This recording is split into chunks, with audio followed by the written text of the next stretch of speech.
everyone, this is Sunniva. And this is Johannes. And you are watching Board Gaming Ramblings. And today we are taking a look at The Dark Quarter. This is a storytelling hybrid app and board game from Ryder Games and Lucky Duck Games.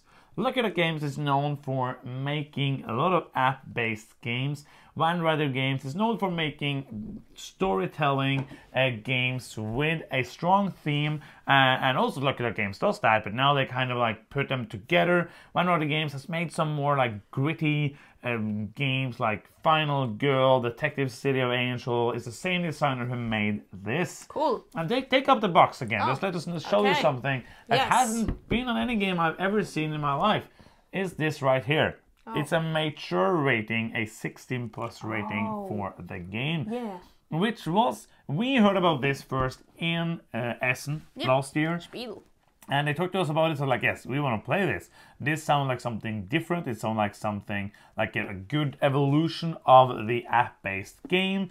So we're going to talk a bit about what we thought about the game. This is a preview, so we're not going to give any ratings and stuff, but I will talk to you about what I felt about the game after one scenario. Yes, and all of the components here are prototypes, just so you know. Yeah, and we're not going to have a lot of pictures. We have some of the components we're going to show you. And we're trying not to spoil. Moses, spoiler or Rama. Yes. This is a campaign game. We don't know how many scenarios will be in a campaign. We have played one of them. So before we go into it, let's just talk a bit about I wanted to do that as I briefly talk about like the evolution of Lucky Duck Games hybrid games. Yes. They started out with Chronicles of Crime. Yeah, which was a really solid start. Yes. They have always had these really functional apps and really have balanced this, what do you call it, this ratio, kind of the hybrid thing between actual physical components, feeling that it is a board game, and also have like an app as a really vital part of their games. And they have really explored this in multiple directions, I think, which is really cool. And I see this is a new direction that they're taking in, the more gloomy, dark, and I feel like that is a cool direction. And it's very cool that they are, like, there's two companies making this game together, which makes it even more exciting. I think that, like, for me, we enjoyed Chronicles of Crime. The first one, it was good. It was not like the best. It did more of a deduction game than a storytelling game. Yeah. Because the story was not amazingly written. Like, it was okay, it was fine. In the Chronicles of Crime, 1400, 1900, 2100, the story was more elevated. The story was better, made like a better point. Then last year we had Destinies, which was not a game we liked that much. It had like its ups and downs. Yes, we really enjoyed part of it, but we did not love the like competitive 3-player experience, trying to make like, it was a very interesting experiment, and many people loved it, trying to make like a game that is mostly usually a cooperative game into a competitive game. For us, it didn't work that well, but when hearing this was a cooperative game, even more based, like Destinies also had a good story. I thought I enjoyed the stories in that. Not kind of like an epic storytelling game, but the stories were fine. Yeah, and in Destinies, they kept the QR codes and the scanning and I want to ask this person about this item, for example.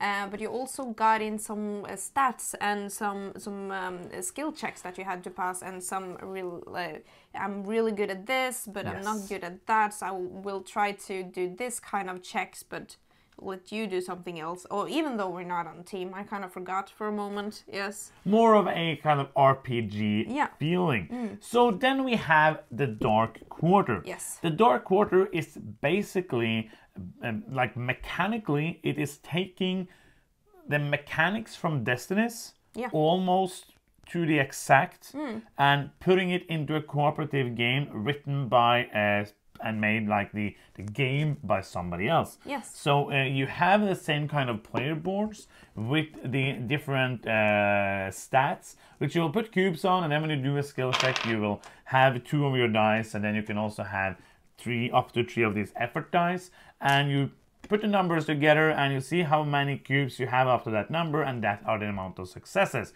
And over the story, you will be able to unlock or like get better at these different abilities, which is really nice. Before we talk a bit more, like this was kind of starting into that mechanical, let's talk a bit about the theme. Yeah. Like where is this set? What is going on? We're not going to spoil any of the story.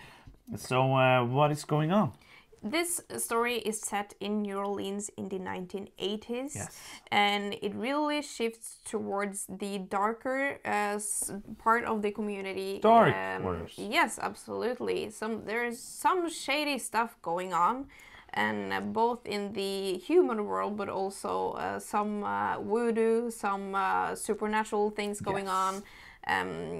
Some unearthly things, so it's quite gloomy. Yeah, this is absolutely a dark fantasy setting. Yes. So if you want like a detective game where you are only playing normal people, then this is not the game for you.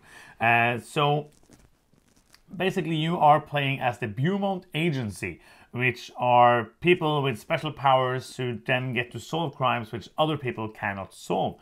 And that is kind of you are that task force, and you are walking around the city. We have the city map here. I actually kind of enjoy this. Like you have this city map where you will place markers on them. Some places are places where you can just visit, and then other places you will place like a little pin, and then you have other cards which shows that location on it. We're not going to show those cards because those are all spoilers.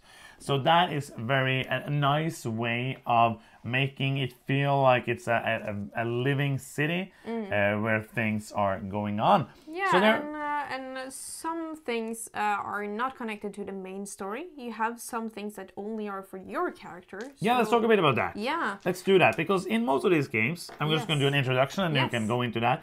In most of these games, if you are playing Julia Paris, let's say Detective, a modern crime board game, for example, your character is 2 tokens. Well, you don't get a name at all. No, I think you do, but maybe. It's basically... You don't care for it. You are Thomas Robertson, and you have these tokens.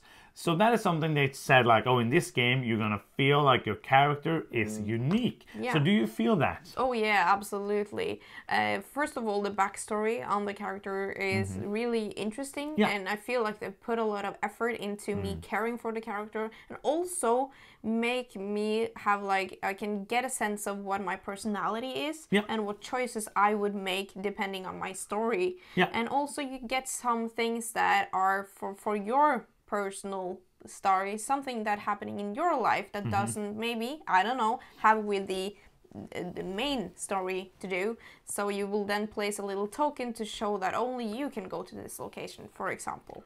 I love this. Like, this is... Like, we played a 4-player game of this scenario, so we basically kind of saw all... I don't know if all, but like many of these. But this also means that if you play the game solo, it will also be a lot more replayable, because if you play as Julia Paris and you play through the campaign, and then a couple of months later you come back and you play as Constance. Yep. I don't know if that is possible. I'm pretty sure it is. Okay, I'm pretty sure you can play one character. I saw somebody did. Oh, like you can play 1 or 2 that's characters, nice. for example, in solo. Especially like if many players will play these 2 players, including most of the time us. Yeah. So you could then play the whole campaign 2 times and get like the main story would be the same. But then the other stories, that side stories that evolves and change up the game, will be different. And I'm already interested to see how that would have changed up how the game would work. Absolutely, and even though we reached kind of a conclusion for this first part, it's very very clear that we didn't get like to solve the whole mystery, because it's ongoing. We have more to solve, and that also means that it's some things in this first scenario that still might be a mystery to us, even though we played with 4 people. There were probably some places or people that we didn't get to interact with. There was. Because of the things we chose to do. Yeah, because that is also interesting, because even though I don't know, because this game is saying like the choices matters, and people always say that, I don't know yet if this is kind of like a Telltale game, which we love Telltale games, but they make you feel like your choices matter, like feel like, oh, if you do this choice, the story will be different. But then it doesn't really. But that doesn't bother me, because I get the feeling of that my choices really matters. And here as well, things changed. Yeah. Things did change when we did something and not the other thing. So other stuff could maybe have happened. I don't know. We don't know. If it's like it's feeling of that, or if it's actually that. But it gave us that feeling, and that was cool. Yes, I love that. So far, like briefly gonna go on the talk about the app because the app works. Yeah. It's a lucky that we just played of course the beta, like the trying out of this, like a developing, but it didn't crash.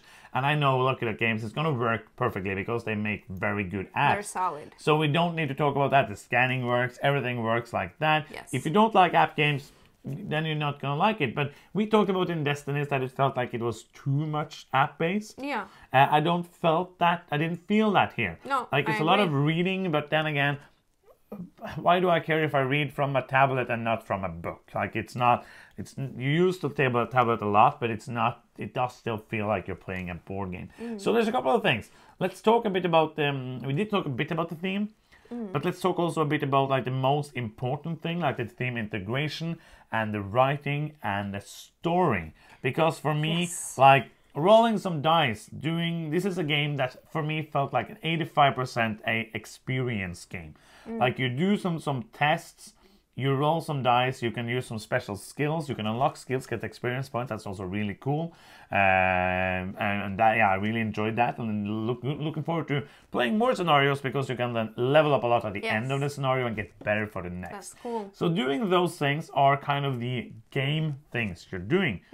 So this is, I'm gonna say, like, this is not a game to get if you don't like a story experience. Yeah, I agree. That is the main thing that I'm playing this for. Yes. Is not to roll these dice. No. I can do that in other games. Yes. But this I'm going for the writing, for the story, for the experience, and all things look very promising in this game. I think the theme the setting that is chosen is very cool. I think the writing is superb so Yes. far, and I Very think it is an interesting story that I'm excited to explore more. So they have gotten me like hooked.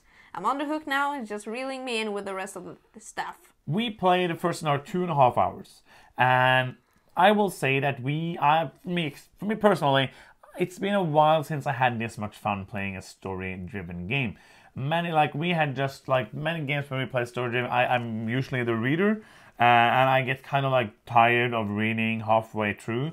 But this was so well written. And the story is intriguing. You got a couple of these moments and a couple of these, is that what's going on? Might that person be that person? Is that something that happens?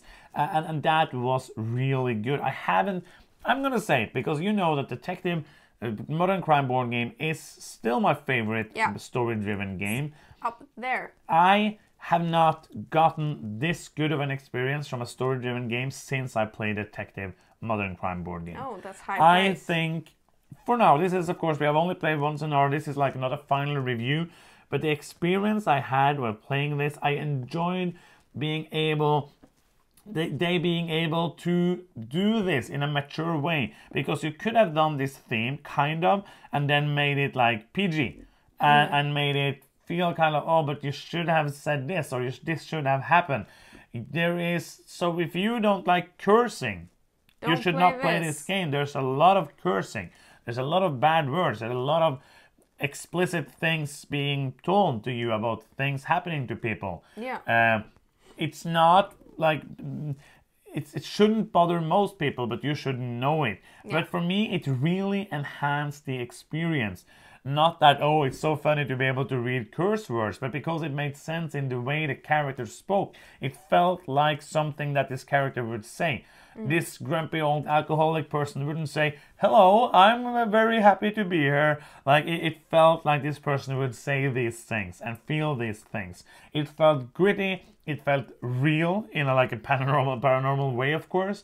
But for me, this was one very, very good experience, and I cannot wait to play the whole full thing. Yes, I'm looking forward to play more of it as well. It really showed some very good promising stuff, and I can't wait for the rest of it, really. If you like Detective, if you like storytelling, if you like Chronicles of Crime, if you like Destinies, and you don't mind the mature theme, this is something I'm recommending you go back it. Like, I don't usually do that. Yeah. But if you like those kind of games, I'm pretty sure you will like this. Of course, after the caveat that we have played only one scenario. Yes, 100%. Obviously, because we haven't played the whole thing. It could be horrible after that, but Yeah. it would be really strange to make the first scenario amazing and then the others bad. Yeah. So yes, anything you want to add? No, I'm fine. So that is that. That is the end of another video. This is going to go on Kickstarter soon. We're going to put a link down there in the description thingy. And that's it. If you are still here and you have not subscribed, what can you do? You can do so by clicking on the subscribe button. It's cheap and it's free. It's actually free. It's not cheap. It's just 100% free. You don't have to pay for cheap. It's anything. not a lie. No. Well, and it makes us happy like this. Yes. If you want to do something that's not free, you can. Which might also be cheap, depending on you. You can That's go true. to patreon.com/boardgamingramblings and support us there. Yes. Helps us run the channel and get games and do fun stuff. Yes. So that is the end of the video. Thank you so much for watching. I'm Johannes. I'm Sunniva. And you've been watching Board Gaming Ramblings, and bye-bye.